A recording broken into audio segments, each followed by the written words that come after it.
Good evening. Prime Minister Lawrence Wong described Budget 2025 as a budget for all Singaporeans. It has something for everyone, from young parents to seniors, low-income workers to people with disabilities, and from hawkers to tech companies. But how exactly do these year's measures impact you? With us to answer your questions about the budget announcements is Second Minister for Finance, Indranee Rajah. Minister, welcome. Welcome, Thank Minister. you. Thank you for having me. This is the fifth and final budget of the current government's term, and some have termed it an election budget. How would you describe the significance of this year's budget? Well, Budget 2025 is actually intended to do three things. One, to tackle immediate concerns like cost pressures. Second, to position Singaporeans and Singapore for the future. And third, there's a celebratory element with SG60. PM Wong also described Budget 2025 as shaped together with all Singaporeans. Now, indeed, Minister, before the budget, you met with a family of five, parents Josh and Stephanie, who've got 13-month-old twin girls and a 3-year-old boy. And here is an excerpt of that conversation. Hi, good morning, Minister. Hi. Welcome to our home. Thank you. Thank you so much for having me. Josh, right? Yes. So are these your kids? Yes. This is Ava and this is Avery. How old are they? They are one, just turned one. Just turned one. Do they have like a favorite game? I think the eggs one. Oh, these eggs are really realistic. Look at that. Yeah. See? Though you have a banana in your egg, I'm not sure why though. So they have an elder brother who is 3. He's called Oliver. He's Okay. in school right now. Yes. I see. Yes. So he should be in nursery now? Yes, and one. This year's focus on budget is going to be on large families. In terms of bringing up 3 kids, I'm sure that there'll be additional costs. So do you have any concerns about that? For us as a working folk, when we talk about 2, 3 or even more children, I think that childcare leave would be insufficient in certain ways. For example, last year when Oliver, our eldest, came back with hand-foot-mouth disease, the 2 girls got it as well. How did you cope during that period? We had to rely on parents a lot. Both our parents ended up taking no pay leave as well. So I think if we could even share some of our these parental leave with them, that would be great as well. Okay, so what are some of the costs that you incur when you're raising children? Let's say milk, powder, and diapers. These are the 2 main essentials, and they cost the most as well. For every kid, we are estimating about, let's say, 2,000 a year for just diapers alone, and it's almost the same for milk powder as well.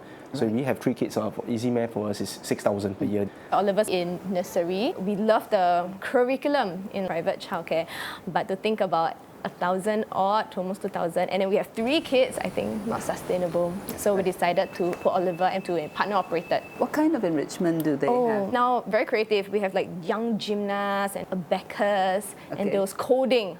I would love to send my kids to coding. Yeah. So but with all this added, each is about 200 a month. Do you have community programs here which actually give you the same kind of activities but obviously at lower cost? Sometimes the timings don't match. So after school is immediate. So it's great, For you, what works best is if all the enrichment takes place in Within the school hours. Within the school. So we actually did consider whether we could still enroll Oliver in the gymnast. But for that 200, we're thinking, what is the opportunity cost? What can we offset? Is it the milk? Is it diapers? Is it food, groceries at home? So that's usually one of our concerns about enrichment. Okay. Well, let's see what we can do. Stephanie and Josh, they are joining us. A warm welcome. Well, you have certainly a lot on your plate. Both of you are holding down full-time jobs. You've got 3 kids. And we heard there, you both touched on various challenges from costs to childcare leave. And since then, Budget 2025 has been announced. Let's just first break down what exactly you will be getting. So in short, with the CDC vouchers, SG60 package and large family scheme, among other measures, you'll get up to $6,800 in FY 2025 alone. With all this help, with the daily expenses of raising 3 young children, in particular, the $1,000 in Life SG credits your 3rd child will get every year until age 6. What are your thoughts on that? How do you think that's going to help you? Those are very helpful, especially because that we are able to actually use it to defray a lot of costs from our healthcare costs to actually the daily necessities that we need to use. certainly they are very useful to help our family in the long run. But do you feel this support is adequate, especially for this stage of life when your kids are still very young? It is definitely helpful. It is also sufficient because we are talking about the Life SG credits, for example. They are very helpful for us to defray day-to-day costs that we brought up in the previously. It was for the milk, powder, and the diapers. And of course, other things that come with it as well, food. And that works now with 3 kids. What if there was kid number 4? What do you think? When it comes to the fourth, I think we also want to focus on whether do we have enough time, is there enough energy, and also the amount. I think our costs and expenses would be more exponential instead of linear. So could there be more? That would be our question. Yeah, so Minister, if you have a 4th or a 5th child, for instance, we're talking about these hidden and higher costs, right? Maybe you need a bigger car, or maybe you need a bigger space to live in. So there are all these extra costs involved. So do you see that the sort of concerns of having a larger families, for people like Josh and Steph, perhaps considering to have more children? Well, the idea behind the large family scheme is really to help defray some of the costs, because we know that that's what's on parents' mind. So if they had a 4th child, it will immediately trigger the first step grant of 10,000, which can be used not just for the 4th child, but for all the children, right? And also the additional 5,000 for the mum's MediSave. And then each child would get the $1,000 Life SG credits. So it will definitely help. There's some things, for example, if you're buying for the family, you don't buy like one big bag of rice for each person, right? You buy a big bag of rice and that's shared round. So some things can be shared, some need to be individual. So not possible to sort of fine-tune it in such a granular fashion. The most important thing is let's try and give a boost to help them with the finances and the cost pressures. And hopefully, for those who are thinking of having an additional child, this will give them added assurance, and it will help them to make the decision to go ahead and have the 4th or the 3rd or the 4th. Josh and Steph, actually, I want to ask you, because you have 1 child in preschool and there are 2 more who will be starting preschool quite soon. So the reduction in full-day childcare fee caps means you pay about $30 less a month per child. Does this help offset the extra cost of enrichment classes that you spoke about and that you would like the kids to attend? Okay, so I think definitely the reduction in this amount and the lower in cap really does help us as we, have 2 more going to preschool by the end of this year. So yeah, of course, on top of that, this enrichment courses that we brought up, it gives a holistic learning, it gives more exposure. Yeah, so we understand that CDA is used for preschool fees. Yeah, and then we're just wondering it's actually extendable to enrichment, because the enrichments that are in school, they are not really covered by the CDA. So can they use the grant for enrichment classes as well? It depends on what kind, because if it's outside the anchor-operated system or the school system, then, there's a whole range, right? Some may cost a little bit, then some who position themselves right at the top of the line, it can be very, very expensive. So I think what we want to do is make sure that all the sort of the normal costs are covered. Any extras, what this does is it frees up some cash for the extras, and then the parents can decide what else they want over and above, the standard offerings. Okay. Well, I want to move on a little bit because we did ask our viewers to send in questions they had about the budget. So let's get to some of them now.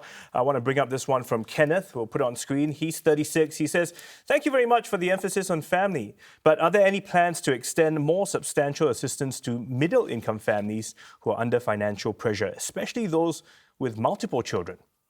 Okay, so if you look at this year's budget, you'll see that there's quite a lot there to help middle-income families as well. The CDC vouchers, of course, is per household.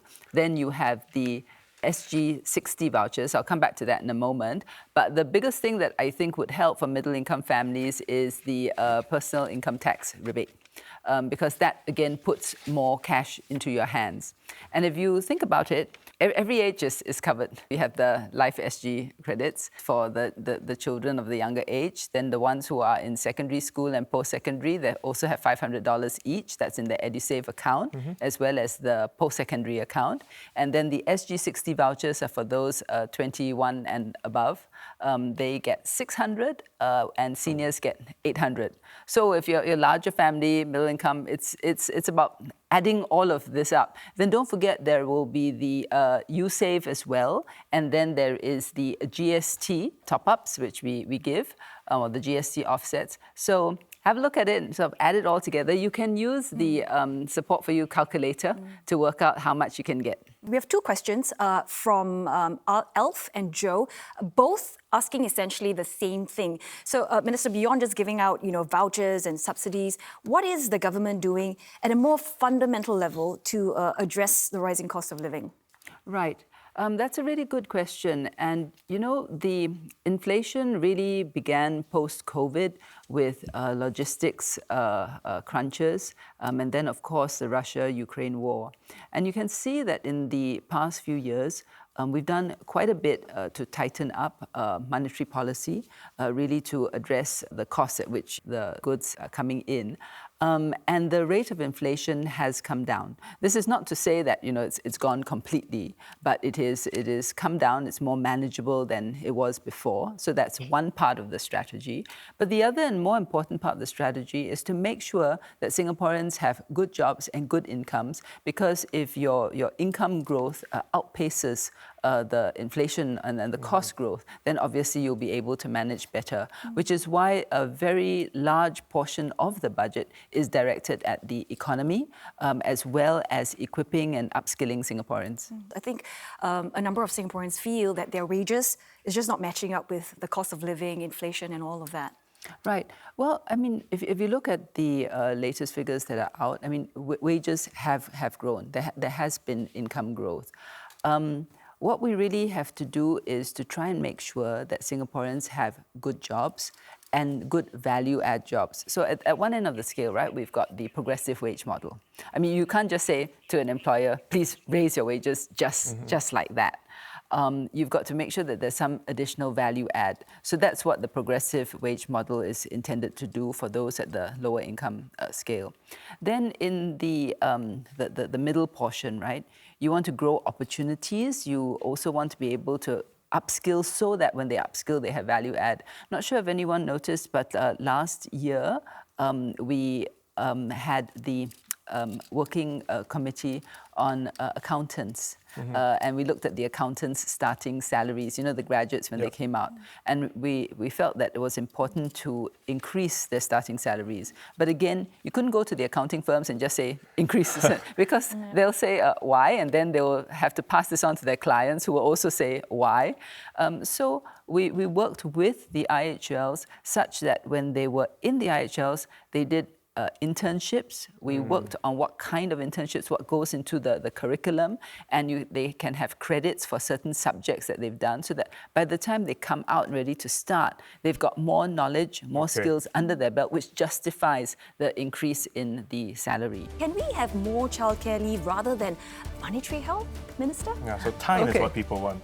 Yes, I mean, time is a currency as well, and we're tackling that in different stages.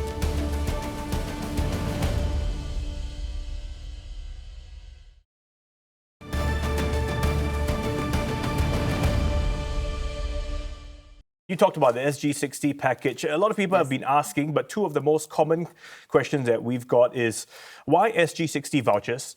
Why not give us the cash? Right? I mean, Greg also makes the point that his 83-year-old father doesn't have a handphone, so using the vouchers is a bit cumbersome. Why not just credit the money into their account? From the feedback that we've had, the vouchers people can see, touch, feel. They know when they're using the vouchers.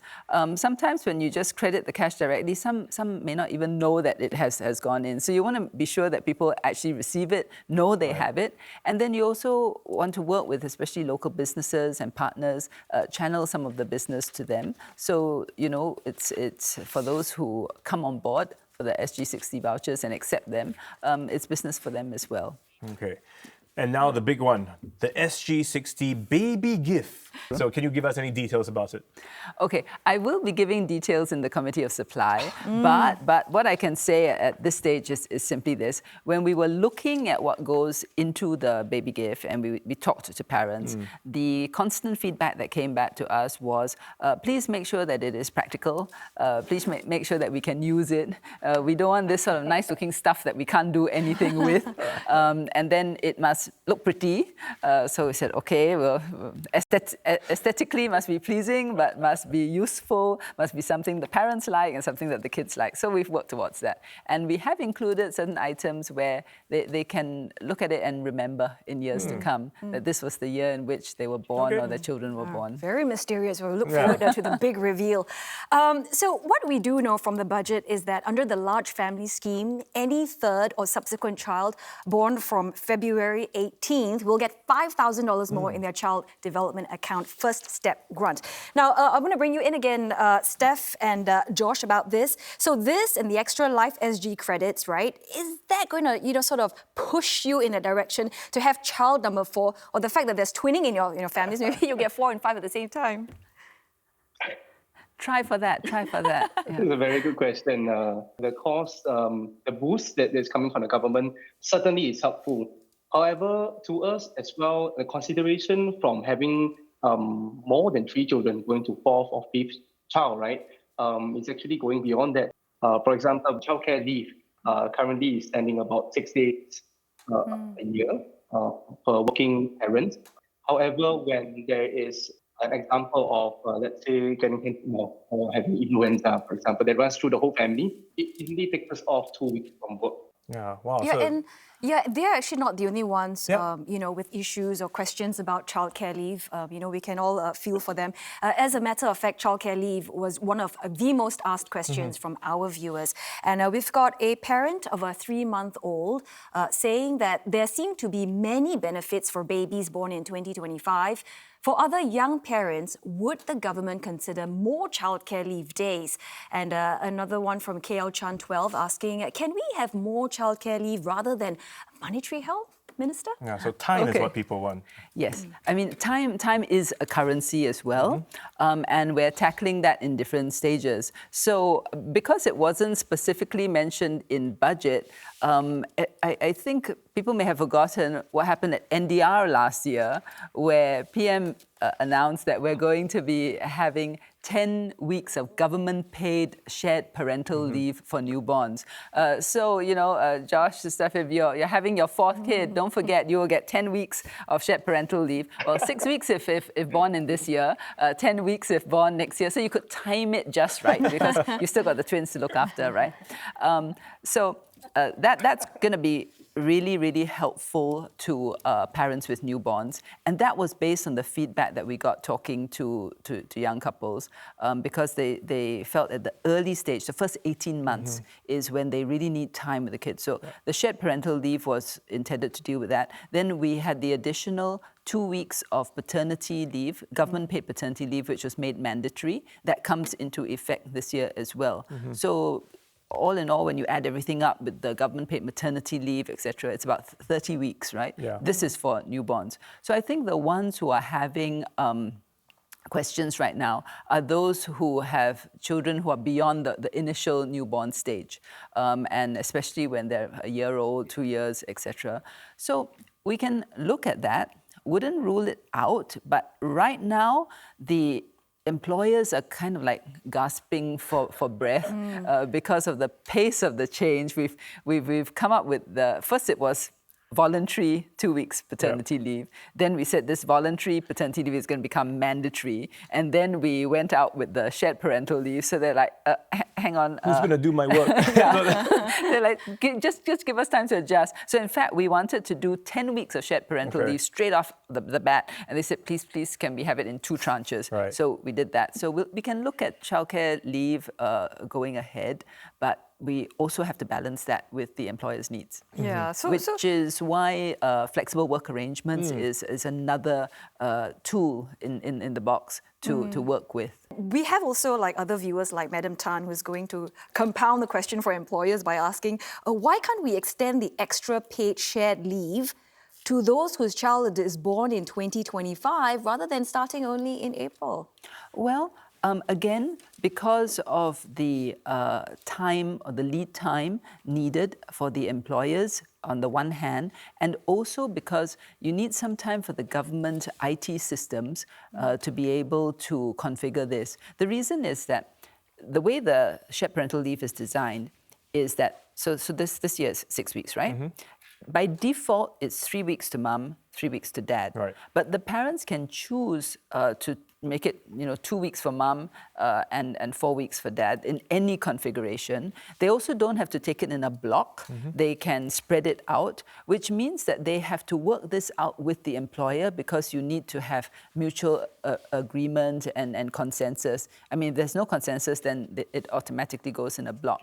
But think of the IT system that has to take into account all these configurations to do the payment and the reimbursement. It takes a little bit of time, and that was, it needed a few months. So we have to make sure that everything's in place. So just to make sure that things work well when That's they kick right. off, So it's okay. We've talked about the younger families and children. Let's move on to the other side. I want to talk about the seniors because many of us in this situation with both young children but also elderly folks. And this group, Minister, why the focus on giving more support for long-term care services, especially home caregiving in particular? And do you think this is going to be enough to help deal with the rising cost of that? Well, we have an aging population. By 2030, 1 in 4 Singaporeans is going to be aged 65 and above. So you can see that the need for long-term care is going to increase exponentially. Not everyone can be in residential or institutionalized care. There will be a large proportion of those who will be living at home or in the community or with some sort of services. So this year's budget is actually very carefully calibrated. We've increased the subsidies as well as the coverage for residential long-term care. Then it also increased the subsidies and the coverage for home care as well as care in the community, and also the Seniors Mobility Fund. And we've also increased the caregiving grant. So it tackles different aspects. Some of those may be in nursing homes or whatever, but others may be aging in place.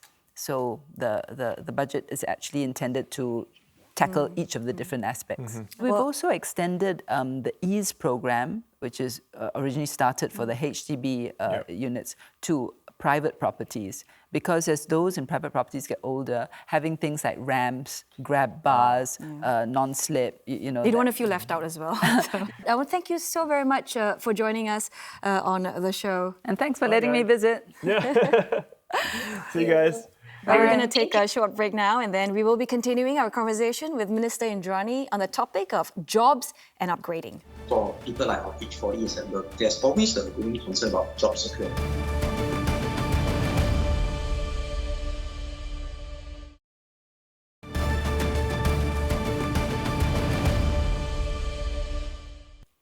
Skills upgrading once again plays a part in this year's budget, which builds on measures announced in previous years, like the SkillsFuture Level-Up program for workers aged 40 and above.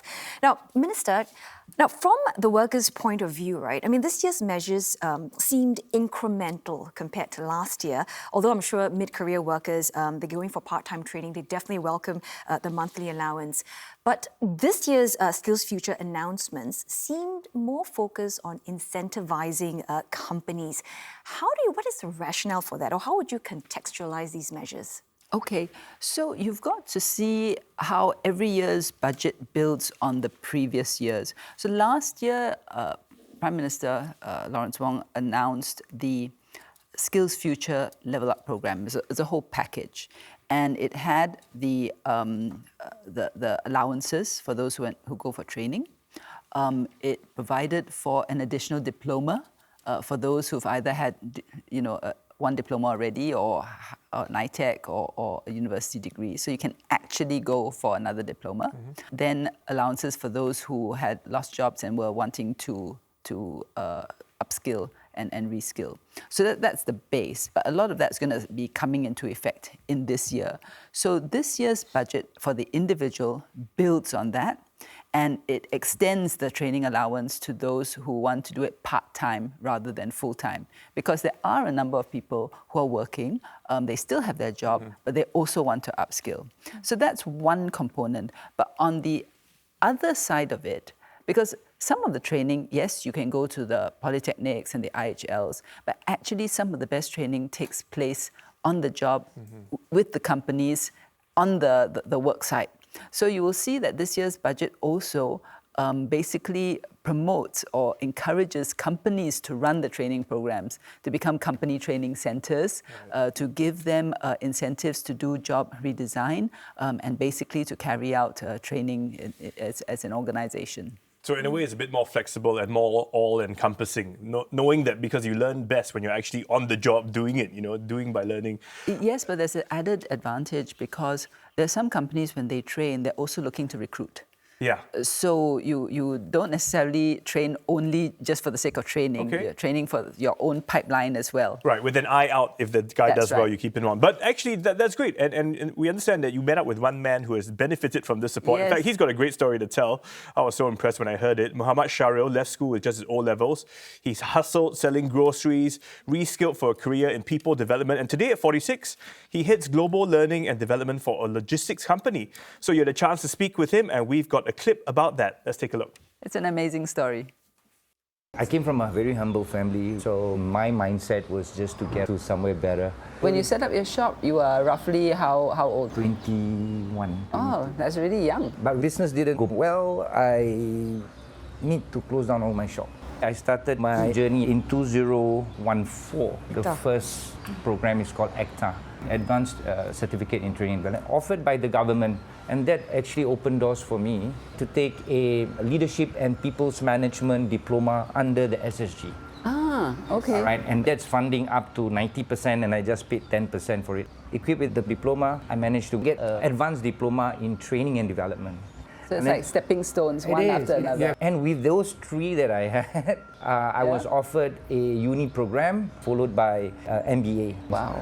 From someone who started with Zero. just coming straight out of school and working, then you ended up with an MBA. That's amazing. So it is really a journey. And even now, I owe so much to SkillsFuture because every year I would go to take up SkillsFuture courses. That's such an inspirational and great life journey. For other people who are looking to upgrade, what would be your advice to them? SkillsFuture offer you a wide range of framework or skills, and you may not know exactly what you want to do, but going through those courses will actually kind of open up some ideas of where or which direction to take after that. Because if you don't upskill, you're not staying relevant to what the market needs. In fact, I think his journey was so inspiring that his wife decided to take on the same path, right? She went Yes. from her N-levels to soon completing her master's. That's right. Wow. So what's your takeaway from meeting them? I think, what really stood out, right, was his determination to make something better of himself. His determination to not let his circumstances define him. I thought that was really impressive. Actually, at this point, I want to bring in another guest who has also benefited greatly from SkillsFuture. We have Mark. A warm welcome, Mark. Last year, with the help of his SkillsFuture credits, he completed a year-long specialist diploma that he now applies to his role overseeing radiation safety and facility management, among other things. So, Mark, perhaps you can share with us your thoughts of the new training allowance under SkillsFuture. This is a very welcome initiative by the government because what I did was part-time. It covers some of the transport or commute courses, or even though some of the courses might be online, it's also covered a bit of the electrical bill, the Wi-Fi, the bandwidth, or buying necessities like laptops, things like that. So actually, it's quite a welcome initiative. I treat it as an additional bonus for you to complete. You get some motivation to complete it as well. To what extent do you feel that's key to getting more Singaporeans like yourself to keep upgrading, or are there other factors? Actually, one of the factors for part-timers, I might be wrong, because all this specialized diploma is actually quite an intensive course. I think about a year. So there are modules that require assignment and examination and exam. So I think I took about 10 examination subjects. So perhaps a few days of study would be good. I mean, because the course which we took is not sponsored by companies, so we take it at our own account.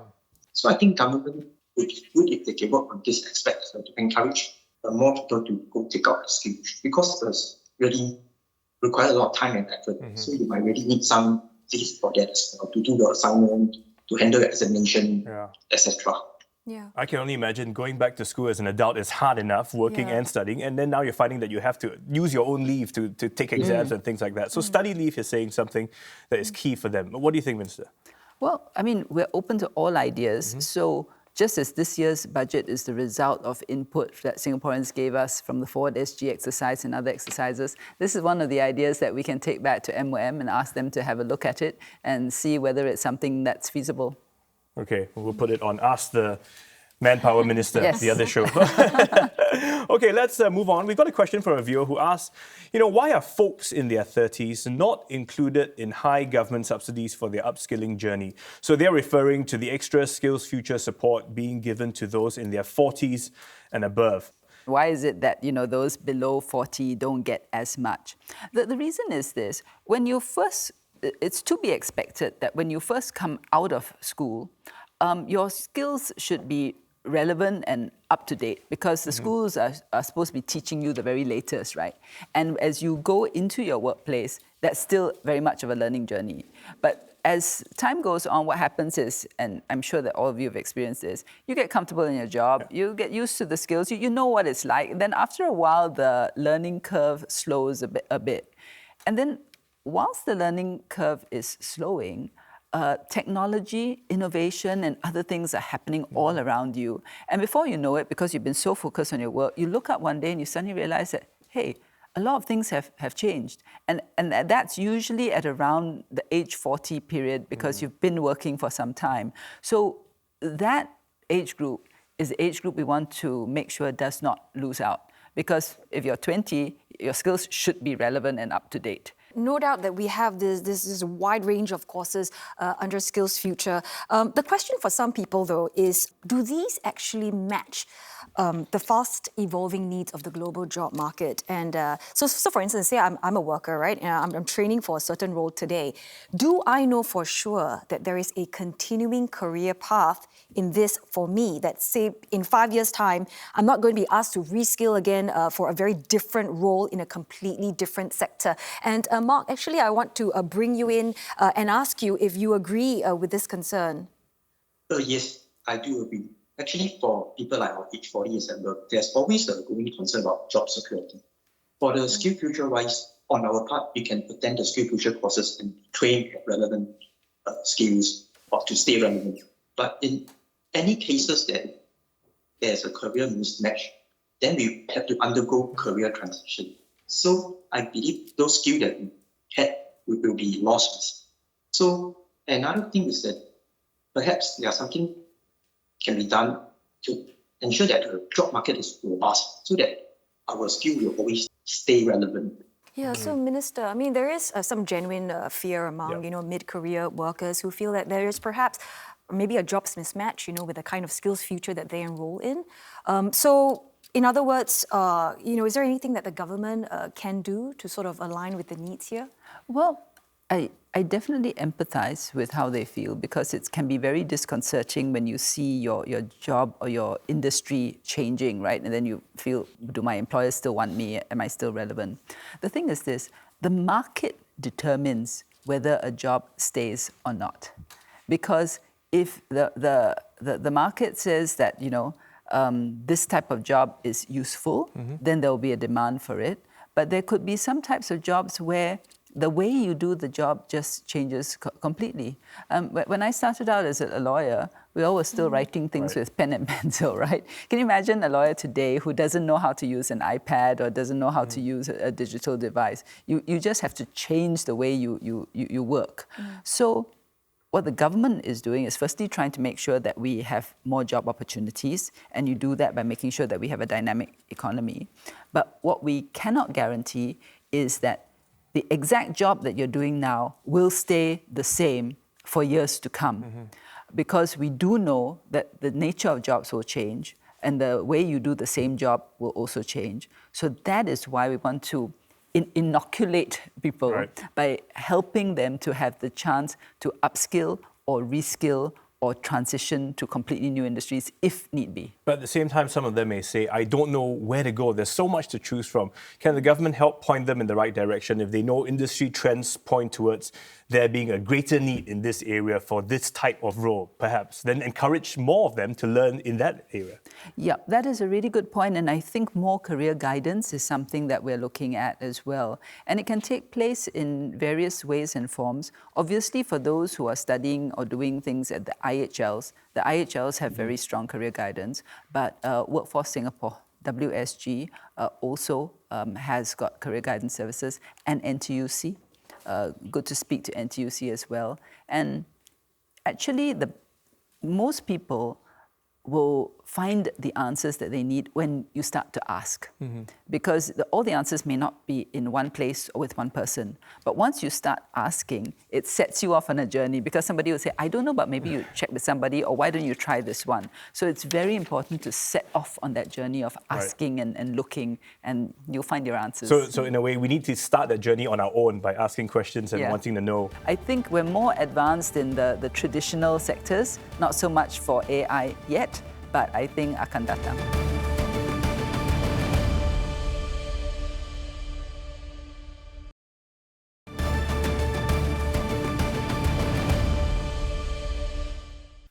This year's budget looks at steps to take the Singapore economy forward. And one key growth frontier that stands out is artificial intelligence, or AI. To help enterprises adopt AI solutions, the Enterprise Compute Initiative will be set up with up to $150 million. And joining us for a conversation on this and other measures to grow local innovation, we have Ng Yen Kai. He is just 32. He's co-founder of Superbench, an AI-powered operating system that provides solutions to SMEs. So Yen Kai, welcome. Thanks for joining us. Let me start off by asking you for your thoughts on enterprise compute as a way to build Singapore's AI capabilities. What do you think? First off, thank you so much for having me. For this enterprise compute, it's a really important initiative for SMEs, because for us, a lot of these SMEs, they are looking to optimize their back office costs. And so you can see that with the government coming in with all this support, it's really, really helpful for these companies who are looking to innovate and become more efficient in their processes. So one of the challenges for Singapore will be both building up the AI talent from the bottom, but also attracting top experts from around the world. What do you think really needs to happen to trigger this start in the AI field, to get our young ones excited about it and learning in that area? Do you have any thoughts on that? So I think the Singapore government already have quite a few very interesting initiatives. We have AI Singapore, the IMDA Gen AI Sandbox, as well as like Lorong AI. A lot of these initiatives bring local Singaporeans together to discuss and kind of tinker with AI tools. So having all these people coming together is a good start to build the AI community in Singapore, but we also need more guidance in terms of reskilling these students, as well as giving them more practical AI skills. There is this sense that, a lot of our local grads, fresh out of university, they lack these practical skills for AI. So do you think that the government needs to do more to get, to create this AI-ready workforce? Well, this is part of it because we have the National AI Strategy, and there are going to be many, many different facets of it. But this is one of the facets with this AI initiative to basically attract companies here, or those with AI solutions, have them anchored here, and basically start to generate buzz. I'm going to sort of take you on a very short memory lane, just so that you see how the strategy works. I don't know whether you recall, in the mid to late 1990s, that was the whole it was before the year 2000, right? It was just the dot-com era. And at that time, the government was saying that we need to have infrastructure, digital infrastructure, and everybody needs to get linked up digitally. And I still remember at that time, this is back in the 90s, saying, why must we do this? And then it became very apparent why it was necessary. And that was the email era. Then we went into, I think, was it 2007, 2008, when the iPhone came along. I mean, smartphones today are common, but at that time, it was groundbreaking and new, and it basically had brought convergence, where everything got converged into the same device. And then you were working on the move. So at that time, it was also new, but Singaporeans slowly took that on board. Yeah. Then in the last decade, we were talking a lot about digitalization. And everybody was like, oh, must we? Why? Same question, right? And will we be able to do this? And we did get along that journey, and then the pandemic came along and sort of pushed everybody into this. Right. And now we're having a next extension of that conversation, which is AI. So you can see how through the decades, the government has catalyzed it, but you need to let, private sector, businesses and people do their thing. And that's exactly what's happening right now. I definitely remember those days, and it's always, again, about being nimble, it's trying to pivot, seeing what is but I mean, back then we didn't have a BlackBerry? I did have a smartphone for a while, and then now that you have one, you can't think about living without one, right? But so these efforts, in a way, are to spur us in a certain direction. I mean, we don't know exactly what's going to happen in the field of technology, but we know that we need to be in that space, right? Yes. And we want others in our country to also be working towards that. Yeah, that's right. Actually, Yen Kai, earlier we were just talking to Mark about SkillsFuture, right? And I'm curious to know what you think, because one of the issues that surfaced was the need for stronger connections between training programs and real job opportunities. So do you agree that there is a gap? Where would that gap be, and why do you think there's a gap? Absolutely. I think for SkillsFuture, it's an incredibly generous initiative by the government. But at the same time, there's a gap between the, number one, if employers actually recognize the certifications gained on SkillsFuture, and number two, the practical experience gained from these courses. Because a lot of times when you go into the job, you might have the technical knowledge, but employers are still looking for these practical experiences. So my question for you, Minister, is do you think that the government can support any partnerships to help these people who use SkillsFuture to reskill into a new job, gain these practical experience, or maybe mentorship from the community? I think the answer is yes. In fact, that is one of the strategies that we are exploring. Mentorship is incredibly important because you learn the intangible things, and especially when you're in a nascent area and there isn't any textbook or somebody else to tell you. You need people in that space, right? And the matching part's important, also the creating of the time to do that. So you're right, the basic building blocks will be the theory part, but there's nothing like really getting immersed. So mentorship, internships, partnerships, and on-the-job training and training in companies. Those are the various strategies that we're pursuing. I think we're more advanced in the traditional sectors, not so much for AI yet, but I think akan datang. Okay. We can use Of course, I've committed Minister Tan See Leng to this by saying all of this. So we are coming to the end of our little discussion here. So a lot of ground has been covered tonight, and of course there will be more conversations about the budget, I'm sure in the next few weeks as details of the various initiatives emerge. So Minister, in a nutshell, I guess, what do you hope these conversations between Singaporeans, whether it's over the dinner or whether it's online chatter, what do you hope they would be talking about or they would take into consideration?